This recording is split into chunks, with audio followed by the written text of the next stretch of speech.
ইরানের ওপর চলমান সামরিক অভিযান ও কঠোর হামলা অব্যাহত রাখতে মার্কিন প্রেসিডেন্ট ডোনাল্ড ট্রাম্পকে সরাসরি আহ্বান জানিয়েছেন সৌদি আরবের যুবরাজ মোহাম্মদ বিন সালমান।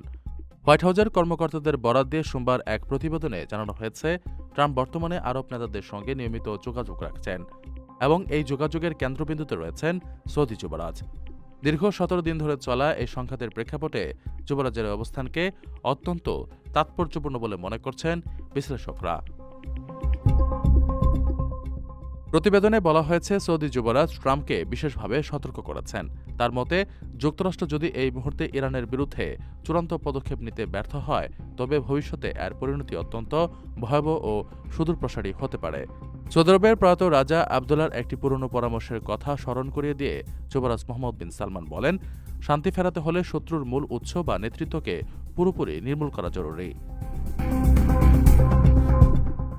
মধ্যপ্রাচ্যের স্থিতিশীলতার স্বার্থে তিনি বারবার এই কঠোর অবস্থানের প্রয়োজনীয়তা মার্কিন প্রশাসনের কাছে তুলে ধরেছেন।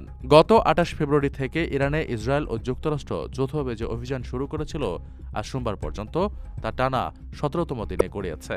আন্তর্জাতিক গণমাধ্যমগুলোর দাবি, ইরানের ওপর এই জোরালো সামরিক চাপের পেছনে ইসরায়েল ও সৌদি আরবের কূটনৈতিক চাপ ও কৌশলগত অবস্থান বড় ভূমিকা পালন করেছে।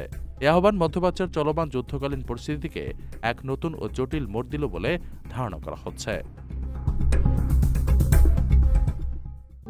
প্রবাসীদের জন্য নির্মাণ হচ্ছে দেশের প্রথম স্মার্ট সিটি, যেখানে থাকছে স্কুল, মসজিদ, হাসপাতাল, সুইমিং পুল, হেলিপ্যাড, পাঠাগার, জিম, সুপারমার্কেট, শিশু পার্ক সহ সকল নাগরিক সুবিধা।